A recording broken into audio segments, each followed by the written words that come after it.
ട്രാൻസ്മാൻ ആവാൻ chances are high ചില lesbian couples. അപ്പൊ അങ്ങനെ ഒരു തോട്ട്സോ അല്ലെങ്കിൽ അങ്ങനെയുള്ള കാര്യങ്ങളൊക്കെ നിങ്ങൾ ഡിസ്കസ് ചെയ്യാറുണ്ടോ? അല്ലെങ്കിൽ അങ്ങനെ എന്തെങ്കിലും? ഈവൻ കമ്മ്യൂണിറ്റിയിലുള്ള ആൾക്കാരാവട്ടെ, നമ്മളല്ലാത്ത പുറത്തത്തെ കമന്റ് ബോക്സിലെ ആൾക്കാരാവട്ടെ, എല്ലാവർക്കും ഉള്ള ഡൗട്ട് നമ്മൾ ഒരാൾ ഫ്യൂച്ചർ ട്രാൻസ്മാൻ ആവും അങ്ങനെയൊക്കെ വിചാരിക്കുന്ന ആൾക്കാർ.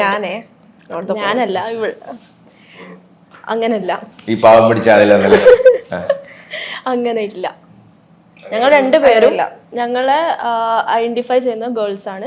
സോ ഞങ്ങൾ അങ്ങനെ മുന്നോട്ട് പോകുന്നു. ട്രാൻസ്മാൻ ഒന്നും ലൈക്ക് നിങ്ങൾ ഇപ്പം ഇവിടെ ആണെങ്കിലും വീട് കിട്ടാൻ ചിലപ്പോൾ പാടായിരിക്കാം, അങ്ങനെയുള്ളൊരു ബുദ്ധിമുട്ടുകൾ, അല്ലെങ്കിൽ റെന്റഡ് ഹൗസ് വരുമ്പോൾ ഒന്നുകിൽ ഫാമിലി അല്ലെങ്കിൽ ബാച്ചിലേഴ്സ് ആയിരിക്കും, നോർമലി അങ്ങനെയാണ്. അപ്പം നിങ്ങളെപ്പോലെ രണ്ട് പേര് ചെന്ന് കഴിഞ്ഞാൽ റെന്റ് ഔട്ട് കൊടുക്കാൻ ബുദ്ധിമുട്ടാണ്. അങ്ങനെ ഫേസ് ചെയ്തിട്ടുണ്ടോ? ഇവിടെ ഫേസ് ചെയ്തിട്ടുണ്ട്. അതിപ്പോ നമ്മൾ റെന്റഡ് എടുക്കുകയാണെങ്കിൽ അങ്ങനത്തെ വലിയ പ്രശ്നങ്ങൾ ഉണ്ടാവില്ല. നമ്മൾ ഓൺ ചെയ്യുകയാണെങ്കിൽ കുഴപ്പമില്ലല്ലോ. ഓൺ ചെയ്യുന്നതാണ്. അപ്പൊ ഇൻ ഫ്യൂച്ചർ ഞങ്ങള് ഇവിടെ നിൽക്കാൻ പ്ലാൻ ചെയ്യുന്നില്ല. കാരണം ഇവിടെ ഒരു പ്ലാനും ഇല്ല. ഞങ്ങൾ എങ്ങോട്ടാണ് തീരുമാനിച്ചിട്ടുള്ള പുറത്ത് സെറ്റിൽ ആവാനാണിത്. കാരണം ഇവിടെ വെച്ച് നോക്കുകയാണെങ്കിൽ ഇപ്പൊ തന്നെ പുറത്ത് സിറ്റിസൺഷിപ്പ് കിട്ടി, അവിടെ നിന്ന് മാരേജ് ചെയ്ത് ലീഗലി അങ്ങനത്തെ ഉള്ള ഒരു ഇതാണ്. ഇന്ത്യയിൽ എപ്പോഴാ വരാന്ന് അറിയില്ല. ഇനി വരുമ്പോ ഞങ്ങൾക്ക് 65 വയസ്സാവുമെന്ന് ഞങ്ങൾക്ക് അറിയില്ല. പിന്നെ ഷഷ്ടിപൂർത്തിക്ക് കല്യാണം കഴിച്ചിട്ട് കാര്യമില്ലല്ലോ. ബർത്ത്ഡേക്ക് കേക്ക് മുറിക്കാൻ വേണ്ടി വരാന്ന് ഇവിടെ. നിങ്ങൾക്ക് ഇപ്പം ഫ്രണ്ട്സ് എപ്പോഴും വളരെ ഇമ്പോർട്ടൻ്റ് ആയിരിക്കാം. ഒരുപാട് ഫ്രണ്ട്സിൻ്റെ എണ്ണം കൂടുതലില്ലെങ്കിലും വിരളിൽ എണ്ണാമെന്ന ചിലപ്പോൾ 1, 2, 3, 4 മാക്സിമം നിങ്ങൾക്ക് എപ്പോഴെങ്കിലും ഒരു ഇമ്പോർട്ടൻ്റ് കാര്യം വരുമ്പോൾ വിളിക്കാനോ അങ്ങനെ ഉള്ള ഒരു ഗുഡ് ഫ്രണ്ട്സ് എന്ന് പറയുന്നത് എത്രത്തോളം നിങ്ങൾക്കുണ്ട്? എങ്ങനെയാണ്? ഫ്രണ്ട്സ് ഞങ്ങൾക്ക് ആദ്യമൊക്കെ ഉണ്ടായിരുന്നു. പിന്നെ ഞങ്ങൾക്ക് മനസ്സിലായി ഒരു ടൈം എത്തുമ്പം ഫ്രണ്ട്സ് കാര്യങ്ങളൊന്നും നമുക്ക് അങ്ങനെ, അതായത് അവർക്കോ അതോ നമുക്കോ നമ്മളെന്തെന്നോ മെയിൻറ്റെയിൻ ചെയ്യാൻ പറ്റുന്നൊരു കാര്യമല്ല. അതായത് ഫ്രണ്ട്ഷിപ്പ് എന്ന് പറയുമ്പോൾ നമ്മൾ കൂടുതൽ എഫേർട്ട് ഇടണം. അവരും അത് എക്സ്പെക്റ്റ് ചെയ്യും. അവരും എക്സ്പെക്റ്റ് ചെയ്യുന്നത് നമ്മളും കൂടുതൽ എഫേർട്ട് ഇടണം. അറ്റ് ടൈംസ് നമുക്കത് പറ്റിയെന്ന് വരില്ല. അപ്പോൾ ആ ഒരു ഡിസ്റ്റൻസ് വരും. നമുക്ക് നമ്മളെ കാര്യത്തിൽ നോക്കുകയാണെങ്കിൽ അധികം ഫ്രണ്ട്സ് ഇല്ല. ഞങ്ങളങ്ങനെ എന്താ പറയുക, ഫ്രണ്ട്ഷിപ്പ് അങ്ങനെ വേറെ ആൾക്കാരോട് റിലേഷൻഷിപ്പ് മെയിൻറ്റെയിൻ ചെയ്യല് വളരെ കുറവാണ്. ആകെ 2 ആൾക്കാര്, അല്ല 2 ആൾക്കാര് ഇപ്പൊ കയ്യിലെണ്ണാൻ പാകത്തിന് 2 പേര് മാത്രമേ ഉള്ളൂ ഫ്രണ്ട്സ് ആയിട്ട്. ഞങ്ങളത് അങ്ങനെ മെയിൻറ്റെയിൻ ചെയ്യുന്നത്. കാരണം കൂടുതൽ ഞങ്ങൾക്കും താല്പര്യമല്ല അതിൽ ഇൻവെസ്റ്റ് ചെയ്ത് അതിൽ എനർജി കളഞ്ഞ. കാരണം ഞങ്ങൾക്ക് കുറെ അങ്ങനെ ബിട്രയൽ സംഭവം കിട്ടിയിട്ടുണ്ട്. ഓരോ കാര്യത്തിനായിരിക്കും നമ്മളെ അപ്രോച്ച് ചെയ്യുന്നത്, പിന്നെ അവസാനമായിരിക്കും നമ്മൾ അറിയുന്നത് ഇന്ന കാര്യത്തിനായിരുന്നു അല്ലെങ്കിൽ നമ്മുടെ ഡീറ്റെയിൽസ് അവിടെ പോയി കൊടുക്കാനായിരുന്നു എന്നൊക്കെ നമ്മൾ അറിയുന്നത്. ഓ, അങ്ങനെയുള്ള അലവലാദികളുണ്ട്. അപ്പൊ അതെല്ലായിടത്തും ഉണ്ടല്ലോ അല്ലേ? നമുക്ക് പണി തരുന്ന കുറെ കൂട്ടരുണ്ട്. പക്ഷെ നമ്മള് കുറച്ചായിരിക്കും അറിയാം. പിന്നെ നമുക്ക് ആ ഒരു ഇതിനോട് നമുക്ക് ട്രസ്റ്റ് പോയി തുടങ്ങും. എല്ലാവരും അങ്ങനെയാണോ, നമുക്കൊരു ഡൗട്ട് വരും. പിന്നെ അതിന് നല്ലത് നമ്മൾ ആ ഒരു 2-3 ഫ്രണ്ട്സിനെയും കൊണ്ട് ലൈഫ് അങ്ങോട്ട് പോകുന്നതാ. ഹായ് ബൈ ഉള്ള ആൾക്കാർ. പിന്നെ it is very hard to find genuine soul. നമുക്ക് ചേരുന്ന ജെനുവിൻ ആയിട്ടുള്ള ആൾക്ക്. ചിലർ എനിക്കിപ്പം ഈ ആളായിരിക്കും കംഫർട്ടബിൾ, പക്ഷെ ഇപ്പുറത്തിരിക്കുന്ന ആൾക്ക് അവർ കംഫർട്ടബിൾ ആയിരിക്കണമെന്നില്ല. സോ നമുക്ക് ചേരുന്ന ആ ജെനുവിൻ ഈക്വൽ വൈബുള്ള ആൾക്കാരെ കിട്ടാനും പാടില്ലേ?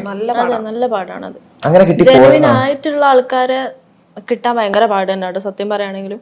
കാരണം ഞങ്ങൾ ജെനുവിൻ ആണ് എന്ന് വിചാരിച്ച കുറെ പേര് ജെനുവിൻ അല്ലാത്തവരുണ്ട്. അതായത് ഞങ്ങളെ ചതിച്ചവരുണ്ട്, ഞങ്ങളെ എന്താ പറയാ മറ്റേ ഫെയിം കാര്യങ്ങൾ ബാക്കിയുള്ള കാര്യങ്ങൾ അതിന് വേണ്ടിയിട്ട് വരുന്നവരുണ്ട്. പിന്നെ നമ്മളെ കാര്യം വേറൊരാളടുത്ത് വേറെ രീതിയിൽ പറഞ്ഞു കൊടുക്കുന്ന ആൾക്കാരുണ്ട്. അതിപ്പോൾ ഉള്ളൊരു ഫ്രണ്ട് ഉണ്ടായിരുന്നു, കൂടെ പഠിച്ചതാ കോളേജിൽ. അപ്പോൾ ആ കുട്ടി വന്ന് നമ്മളോട് ഇങ്ങനെ മിങ്കിൾ ചെയ്ത്, അപ്പോൾ നമ്മൾ നോക്കുമ്പോൾ ആ കുട്ടി ഒളിച്ചോടി പോയിട്ട് മാരേജ് ചെയ്തതാ. വീട്ടുകാരെ സപ്പോർട്ട് ചെയ്യുന്നില്ല. അപ്പോൾ അങ്ങനെ നിൽക്കുമ്പോൾ ഞങ്ങൾ നോക്കുമ്പോൾ ഞങ്ങൾ ഒളിച്ചോടി പോയതാണ്. അപ്പോൾ വീട്ടുകാർ ഇതില്ല. അപ്പോൾ നോക്കുമ്പോൾ അത്യാവശ്യം സെയിം അങ്ങനത്തെ ഒരു ഇത് അപ്പം അങ്ങനെ കോണ്ടാക്ട് ചെയ്ത് പിന്നെ വിശേഷമൊക്കെ പറഞ്ഞ് ഇങ്ങനെ വന്ന് ആ കൊച്ചിനെ ഞങ്ങൾ അറിഞ്ഞാട് വേറെ സ്ഥലത്ത് പോയി വൃത്തിക്ക് അറിഞ്ഞു വേറെ സ്ഥലത്ത് പോയിട്ട് ഇങ്ങനെ പറയുക.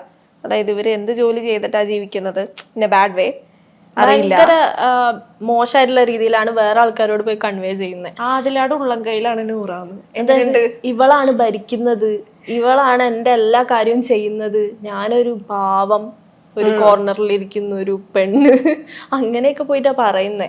നമുക്ക് മനസ്സിലായി നമ്മൾ ഇന്ന് കാണുന്നവരായിരിക്കില്ല നാളെ കാണുന്നേ. ആൾക്കാരെപ്പം വേണമെങ്കിലും ചേഞ്ച് ആവും. സോ നമ്മൾക്ക് അത്രക്കും ജെനുവിൻ ആണെന്ന് തോന്നിയ ആൾക്കാർ മാത്രം, ഞങ്ങൾക്ക് രണ്ട് പേരേ ഉള്ളൂ. അതുകൊണ്ട് നമ്മൾ കുറെ കട്ട് ഓഫ് ചെയ്ത്, കുറെ കട്ട്, ടോക്സിക് ആയിട്ടുള്ള ട്രസ്റ്റബിൾ അല്ലാത്ത ആൾക്കാരെ കട്ട് ചെയ്തു, അത്രേ ഉള്ളൂ. നിങ്ങൾക്ക് ഏറ്റവും നിങ്ങളുമായിട്ട് റിലേറ്റ് ചെയ്യാത്ത അല്ലെങ്കിൽ ഏറ്റവും മോശമായി കേട്ട ഒരു ന്യൂസ്, ക്യാൻ ബി ഫേക്ക് അല്ലെങ്കിൽ ഉള്ളതിനെ കുറച്ചും കൂടെ പൊലിപ്പിച്ച് പറഞ്ഞൊരു ന്യൂസ് ആവാം, അങ്ങനെ കേട്ടൊരു ന്യൂസ് നിങ്ങളെ ഡിസ്റ്റർബ് ചെയ്തൊരു മോസ്റ്റ് ഇറിറ്റേറ്റിംഗ് ആയിട്ട് നിങ്ങൾക്ക് തോന്നിയത്? ഇറ്റ്സ് വെരി ബാഡ്, അത് അക്സെപ്റ്റ് ചെയ്യാൻ ഭയങ്കര ഇറിറ്റേറ്റിംഗ് ആയിട്ട് കുറെ തോന്നിയിട്ടുണ്ട്. അതായത് എനിക്ക് എന്താ തോന്നിയതെന്നോ, എന്നെ ഇവള് ഭരിക്കുന്നു, അതായത് എൻ്റെ കാര്യങ്ങൾ ഇവള് ചെയ്യുന്നു എന്ന് പറയുമ്പോൾ എനിക്കത് ഇറിറ്റേറ്റിംഗ് ആണ്. കാരണം ഞാനാണ് എൻ്റെ കാര്യം ചെയ്യുന്നത്, ഞാനാണ് എൻ്റെ കാര്യം തീരുമാനിക്കുന്നത്, അത് ഇവളല്ല ചെയ്യേണ്ടത്. ഇവളും ഒരു ഇൻഡിവിജ്വലാണ്, ഞാനും ഒരു ഇൻഡിവിജ്വൽ. അവിടെ ഒരു ഭരിക്കല്, ഒരു ഡോമിനന്റ് സബ്മിസീവ് അത് അവിടെ വരുന്നില്ല. അത് ചിന്തിച്ചുകൊണ്ട് ആൾക്കാർ അത് വേറെ രീതിയിൽ പോയിട്ട് പറയുന്നത് എനിക്ക് irritating to the next level എന്ന് വേണമെങ്കിൽ പറയാം. ഇത് ഇവള് കോഴിക്കോട് ഇവളുടെ വീട്ടിൽ അവിടെ അവളുടെ ഫ്രണ്ട്സിന്റെ അടുത്തൊക്കെ മിങ്കിൾ ചെയ്തെന്ന് വെച്ചാൽ ഒരുപാട് സംസാരിക്കില്ല എന്നല്ല, സംസാരിക്കും. ഒരു പിന്നെ പറയാവുന്ന രീതിക്ക് പട്രിയാർക്കി വയസ്സ് ഒരു സോഫ്റ്റ് ഗേൾ, ആ ഒരു ലുക്കാണ് ഇവള് കൊടുത്തത്. ശരിക്കും പറഞ്ഞാൽ നമ്മൾ സൊസൈറ്റീനോട് കാണിക്കുന്നത്, അല്ലെങ്കിൽ ഇപ്പൊ ഞാൻ നിങ്ങളുടെ മുന്നിൽ കാണിക്കുന്നത് ഞാൻ ഇങ്ങനെ നിങ്ങളുടെ മുന്നിൽ പെരുമാറാവുള്ളൂ എന്ന് ഞാൻ തീരുമാനിച്ചു വന്നൊരു വേർഷൻ ആയിരിക്കും. തീർച്ചയായിട്ടും. അതിപ്പോ എല്ലാവരും അങ്ങനെയാണ്. എനിക്ക് അന്നത്തെ ഒരു സിറ്റുവേഷനിൽ എനിക്ക് അവിടെ സ്ട്രഗിൾ സർവൈവ് ചെയ്ത് നിന്ന് പോവാൻ ഞാൻ എടുത്തൊരു മാർഗം എന്ന് വേണമെങ്കിൽ പറയാം. ഇവളങ്ങനെ നിന്നത്. പിന്നെ വന്ന് ഇവൾ ഓപ്പൺ അപ്പ് ചെയ്ത് സംസാരിച്ച്, പാരന്റ്സിനെതിരെ സംസാരിച്ച്, പിന്നെ ഡ്രസ്സിങ് സ്റ്റൈല് മാറി ഒരു സെയിം സെക്സ് റിലേഷൻഷിപ്പിൽ എൻ്റർ ചെയ്തു. അപ്പോഴും പാരന്റ്സ് അടക്കമുള്ള എല്ലാവരും പറയുന്നത് എന്താണ്, ഇവളാണ് എന്നെ കൊണ്ട് ഇങ്ങനെ പറയിപ്പിക്കുന്നത്, ഇവളാണ് എൻ്റെ ഡ്രസ്സിങ് സ്റ്റൈല് മാറ്റുന്നത്, ഇവളാണ് എൻ്റെ ഹെയർ സ്റ്റൈല് മാറ്റുന്നത്. വശീകരിച്ചത് ആക്ച്വലി ഇത് ഞാൻ തന്നെയാണ്, ഞാൻ വഴി പിഴപ്പിച്ചു. അങ്ങനെ പറയേണ്ട ഒരു ആവശ്യമില്ല. അങ്ങനെ ഒരിക്കലും ഒരു വ്യക്തിനെ എങ്ങനെ ആക്കാൻ പറ്റത്തില്ല. ഒരിക്കലും ആക്കാൻ പറ്റൂലല്ലോ, ചിന്തിച്ചാ പോരെ. അത് ചിലപ്പോ അവര് കണ്ടിട്ട് പെട്ടെന്ന് ചേഞ്ച് ആയപ്പോ അവരങ്ങനെ അവർക്ക് നമുക്ക് ഇഷ്ടമുള്ള, ഇപ്പൊ ഞാൻ നേരത്തെ പറഞ്ഞല്ലോ സമാധാനം തോന്നുന്ന രീതിക്ക് നമ്മൾ എടുക്കുമെന്ന്, അതുപോലെ എടുത്തതായിരിക്കും. പക്ഷെ അതിനൊക്കെ ഒരു എക്സ്റ്റെന്റ് ഇല്ലേ, പരിധിയില്ലേ പറയുന്നതിനല്ലേ? നിങ്ങൾ ആരാ ഹൂസ് മോർ റൊമാൻറ്റിക് എന്ന് ചോദിച്ചു കഴിഞ്ഞാൽ അതിനൊരു ആൻസർ ആരായിരിക്കും? ഞാൻ വിചാരിച്ചു ഞാനാണെന്ന്, പക്ഷെ ഇവളാണ് എന്നെ സംബന്ധിച്ച്. അങ്ങനെയാണോ? ഞാൻ വിചാരിച്ചു ഞാനാണ്, പക്ഷെ റിയലി റൊമാൻറ്റിക്. ഞാൻ വിചാരിച്ചു അല്ല, ഞാൻ വിചാരിച്ചു ഞാനാണെന്ന്. പക്ഷെ മുമ്പ് ലോങ് ഡിസ്റ്റൻസിലൊക്കെ ഞാൻ വിചാരിച്ചു ഞാനാണെന്ന്. താനാടോ? ഞാനായിരിക്കും. പിന്നെ മനസ്സിലായത് ഇവളാണ്. She is the person. Very romantic songs ഒക്കെ കേട്ട് ആ ഒരു റൊമാൻസിൽ കുറച്ച് കൂടുതൽ എന്ന് വേണമെങ്കിൽ പറയാം. ഇല്ല, എക്സ്പ്രസ് ചെയ്യാൻ ഞാനാ. അതായത് ഞാൻ അധികം അങ്ങനെ എക്സ്പ്രസ് ചെയ്യല് കുറവാ. അതായത് എക്സ്പ്രസ് ചെയ്യും, ബട്ട് എക്സ്പ്രസ് ചെയ്യാൻ അറിയില്ല എന്ന് തോന്നുന്നു. എനിക്കറിയില്ല അത് എക്സ്പ്രസ് ചെയ്യാനും ഇല്ല, പക്ഷെ ഉള്ളിലുണ്ട് ആൾക്ക്. ഓക്കെ, അതെനിക്ക് ചില ആൾക്കാരുണ്ടല്ലോ ഓവർ എക്സ്പ്രസ് ചെയ്യൂല, ബട്ട് ഉള്ളിൽ ഭയങ്കര സ്നേഹമുണ്ട്. ആ ഒരു കൈൻഡ് ഓഫ് പേഴ്സൺ ആണെന്ന് തോന്നി എനിക്ക്. അതെ, ഇപ്പൊ ലോങ് ഡിസ്റ്റൻസ് എന്ന് പറഞ്ഞപ്പോൾ ചാറ്റ് ചെയ്യുമ്പോഴും അല്ലെ ടോക്ക് ചെയ്യുമ്പോഴും ചിലപ്പോൾ കൂടുതൽ എക്സ്പ്രസ് ചെയ്യുന്ന ഒരു, ഞാൻ ലോങ് ടെക്സ്റ്റ് ഒക്കെ അയച്ച് ഞാൻ എന്റെ തന്നെ വേർഡ്സില് ഞാൻ കവിയായിരുന്നു. അത് ഞാനും അങ്ങനെ തന്നെ അല്ലായിരുന്നു. ഇവള് കോട്ട് പിൻട്രസ്റ്റ് എന്നൊക്കെ അയക്കുള്ളൂ, ഞാൻ എഴുതി അങ്ങനല്ല, ഞാൻ എഴുതി അയക്കലുണ്ട്. ഒരു പാരഗ്രാഫ് ഒക്കെ അയച്ചിട്ട് തിരിച്ചു കിട്ടുന്ന റിപ്ലൈ ഓക്കെ, ഇല്ല അതല്ല, അതൊക്കെ വൃത്തിക്ക് റെസ്പോണ്ട് ചെയ്യും. പക്ഷെ ഞാനൊന്നും കൂടെ പോളിഷ് ചെയ്ത് ക്യൂട്ട്നെസ് ഒക്കെ ആക്കി ഒരു very good thing to read ആക്കി സ്വന്തം ഉണ്ടാക്കി എഴുതി അയക്കും.